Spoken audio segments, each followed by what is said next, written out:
তারকাসুরের হাতে আঘাত করো মিহির। নিশ্চয়ই সেখানে তার প্রাণ ভোমরা আছে। তার সকল জাদুর কেন্দ্র ওটাই।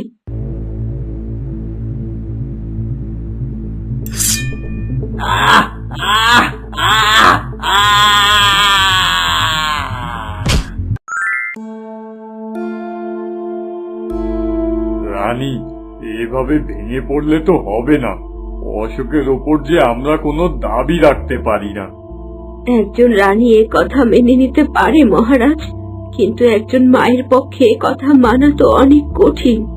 তবুও রানী, তুমি নিজেকে সামলে নাও, নয়তো সবার সন্দেহ হয়ে যাবে।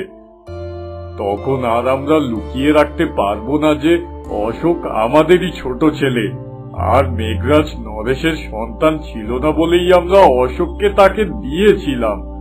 এতদিন পরে সত্য যে প্রকাশ করা যাবে না রানী। ঠিক আছে মহারাজ, আমি যথাসাধ্য চেষ্টা করছি নিজেকে সামলে নেয়ার। ব্যক্তিগত অনুভূতির থেকে রাজধর্ম যে সবার আগে। এই তো আমার রানী, একজন যোগ্য মহারানীর মতো কথা বলেছ। চলো এবার আমরা বাইরে যাই। অশোকের আগমন উপলক্ষে বিশাল অনুষ্ঠান করা হবে আজ।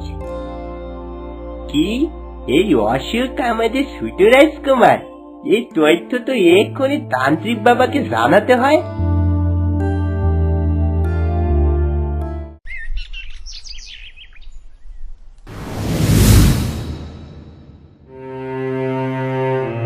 দেখি তো কুমার মিহির এই ব্যাপারে কিছু জানে কিনা।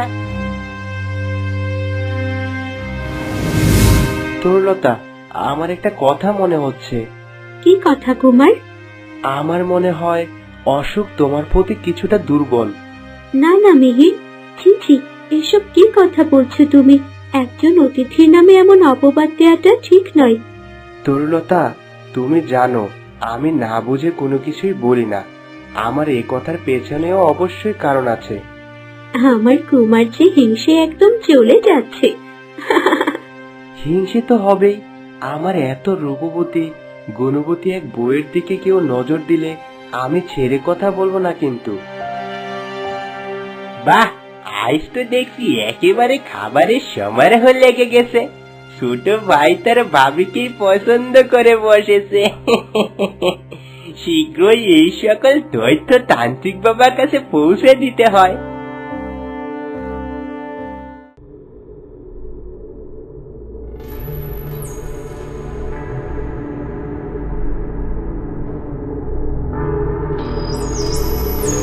তান্ত্রিক বাবা, জব্বর খবর এনেছি। মন্ত্রী, আজ যে বড্ড খুশি মনে হচ্ছে তোমাকে। যে খবর এনেছি আপনি শুনলে খুশি হয়ে যাবেন। তা বলো শুনি, কি এমন খুশির খবর? ওই যে মেঘরাজ্যের কুমার অশোক আছে না, সে তো আমাদেরই রাজার ছোট ছেলে। মেঘরাজ্যের রাজা নরেশ আমাদের মহারাজের বন্ধু ছিলেন। তার কোনো সন্তান ছিল না বলে আমাদের রাজা অশোককে তাদের দিয়ে দিয়েছিলেন। কি বলছো? এ তো সত্যি আনন্দের খবর তো আরো রয়েছে। এই অশোক তো মিহিরের স্ত্রী তরুলতাকে ভালোবেসে ফেলেছে। বাহ মন্ত্রী, বাহ, একেবারে দিল খুশ করে দিলে তুমি আমার। এখন এগুলোই আমার অস্ত্র।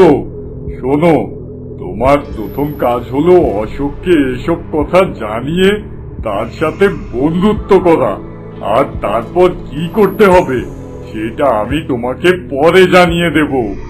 ঠিক আছে তান্ত্রিক বাবা, আপনি যেমনটা বলবেন সেটাই হবে। আমি তবে এখন আসি। না, আরেকটু সবুর করি, সকলের গতিবিধি আর একটু ভালোভাবে বুঝে নেই, তারপরে আমার এই মুখ্যমন্ত্র প্রয়োগ করব। তবে অশোকের সাথে কিঞ্চিত বন্ধুত্ব করাই যায় এখন।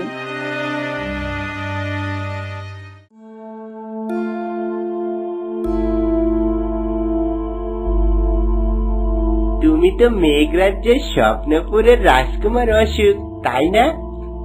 হ্যাঁ, কিন্তু আপনাকে তো চিনলাম না, যদি পরিচয়টা দিতেন। আমি এ রাজ্যের মন্ত্রী। অবশ্য তোমায় কুমার সম্বোধন না করে রাজা সম্বোধন করাই উচিত হবে, কেননা তোমার পিতার পর সে সিংহাসনের উত্তরাধিকার তো তুমিই হবে। এখন সে দায়িত্ব তো আমায় নিতে হবে। কি করব বলুন, উপায় তো নেই। তাতে তুমি ঠিকই বলেছ, ভাগ্য তো মেনে নিতেই হবে। ভাগ্যের কারণেই তো তুমি আজ শীতলগড়ে না হয়ে মেঘরাজের রাজা হইলে। আমি আপনার কথা ঠিক বুঝলাম না। না না, তেমন কিছু নয়। যে কোনো প্রয়োজনে তুমি আমাকে ডেকো, আমাকে নিজের বন্ধুর মতো মনে করবে। তোমার সব সমস্যার সমাধান আমি করে দেব। ঠিক আছে, আমি তবে এখন আসি, পরে আবার দেখা করব ক্ষণে।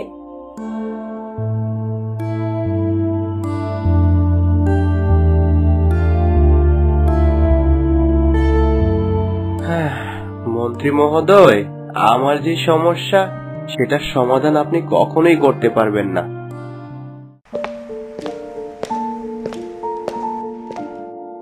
চলো অশোক, তোমাকে আমাদের রাজ্যটা ঘুরে দেখাই। তরুলতাও যাবে আমাদের সাথে। বন্ধুর বোধ হয় আমার থেকে তরুলতার সহচরী বেশি পছন্দের। ইস, তোমারও নাকি সব আজগুবি কথা। কুমার অশোক, চলো তো তুমি, আমরা সবাই মিলে একটু ঘুরে আসি। ঠিক আছে, চলো। রথ প্রস্তুত আছে, একটায় আমি আর তরুলতা, আর একটায় অশোক। ঠিক আছে তো? দুটোর কি প্রয়োজন ছিল কুমার? তোমাদের সাথে গেলেই তো হতো।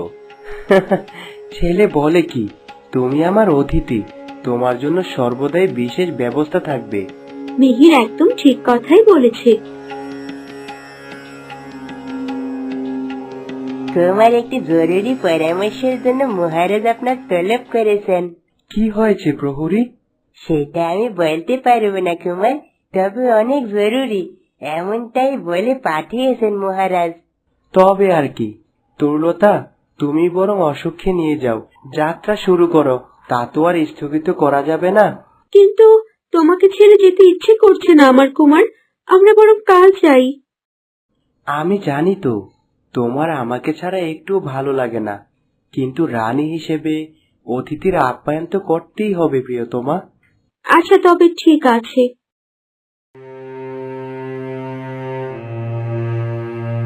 কি ব্যাপার মিহির, তোমরা বেড়াতে যাওয়ার কথা বলে বের হলে, আর এখন এখানে কি করছো তুমি? হ্যাঁ তাই তো, কি হয়েছে রে বাবা? কি বলছো বাবা? তুমি তো সৈনিককে দিয়ে আমাকে ডেকে পাঠালে, অনেক জরুরি দরকার শুনে তো এলাম আমি। আমি কখন সৈন্যকে পাঠালাম? আমি তো জানি তোমরা বাইরে যাবে। তাহলে? সৈন্য, সৈন্য!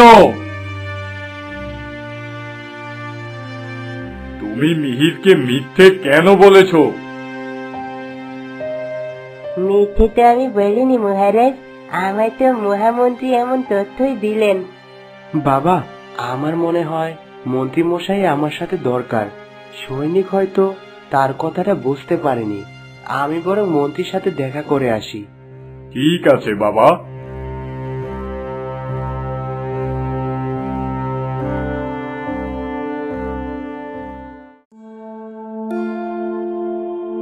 রাজকুমার মিহির, তোমার আশাতেই তো বসে আছি।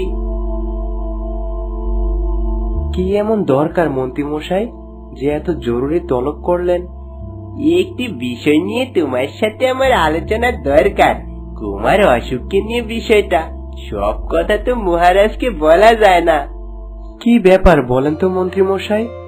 তরুলতার প্রতি কুমার অশোকের আচরণটা আমার খুব একটা ভালো ঠেকছে না। সহজ ভাষায় বলতে গেলে অশোক সম্ভবত তরুলতাকে ভালোবাসে। এইসব কি বলছেন মন্ত্রী মশাই? আপনি যাদের বিষয়ে কথা বলছেন তারা দুজনই আমার অনেক কাছের। সে কারণেই তো ভয়, আমার জহুরি চোখ। সে কথা তো তোমায় জানাতে হবে না নিশ্চয়ই। আমার যা মনে হয়েছে আমি তোমায় জানিয়ে রাখলাম, বাকিটা তোমার বিবেচনা। তরুলতার সাথে মিহিরের এই সুন্দর সম্পর্ক আমার আর সহ্য হচ্ছে না। কি করি আমি? এভাবে তরুলতাকে সবার থেকে আলাদা করে তো পাওয়াও যাবে না। কি ভাবছো কুমার? হ্যাঁ হ্যাঁ, না না, কিছু না, এই দেখছি আশপাশটা। হ্যাঁ, দেখো দেখো, তোমাদের আকাশের রাজ্যের মতো আমাদের পাতালের রাজ্যটাও বেশ সুন্দর কিন্তু। হ্যাঁ তরুলতা, ঠিক বলেছ। আজই কি তবে আমার মনের কথাটা বলে দেব? যদি খুনাক্ষরে তরুলতা রাজি হয় তবে তো আমি পেয়ে যাব তাকে, কিন্তু যদি রাজি না হয় তবে তার সাথে আমার বন্ধুত্বও নষ্ট হয়ে যাবে। সে হয়তো আর মুখই দেখবে না আমার। কি করি? আমি কি বলবো নাকি বলবো না?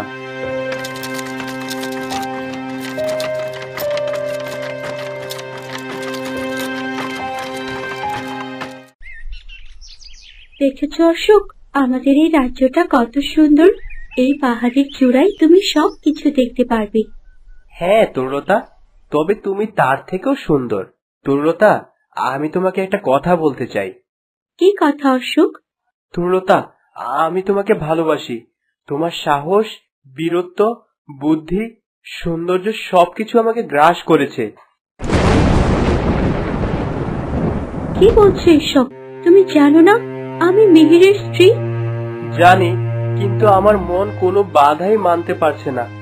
আমি শত চেষ্টা করেও নিজেকে বোঝাতে পারছি না তরুলতা। তোমার সাথে কথা বলাই ব্যর্থ।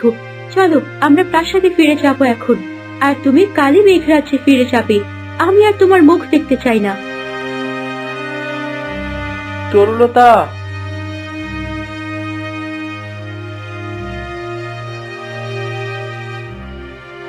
কেমন ঘুরে এলে তোমরা? মিহির, আমার শরীরটা বড্ড খারাপ লাগছে।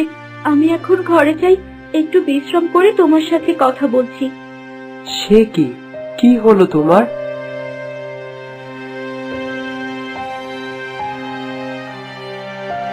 কি হলো ব্যাপারটা? সুস্থ অবস্থাতেই তো তরুলতা বেড়াতে গেল, এখন এমন হলো কেন ওর?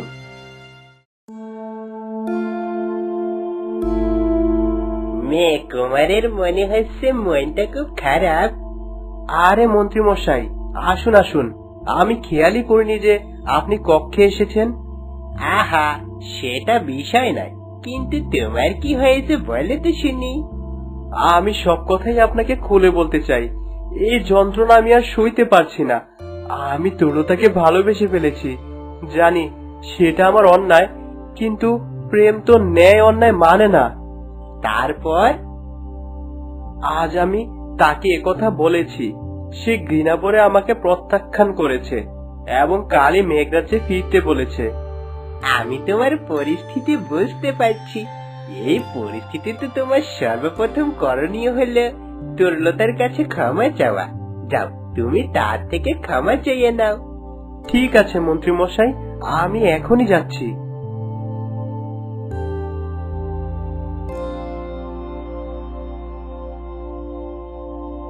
এবার দ্রুত মিহিরকে খুঁজে তার কাছে যাই।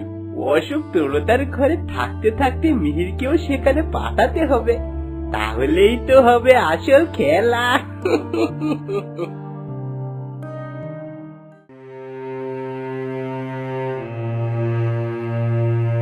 কি ব্যাপার রাজকুমার, আপনি এখানে বসে আছেন কেন?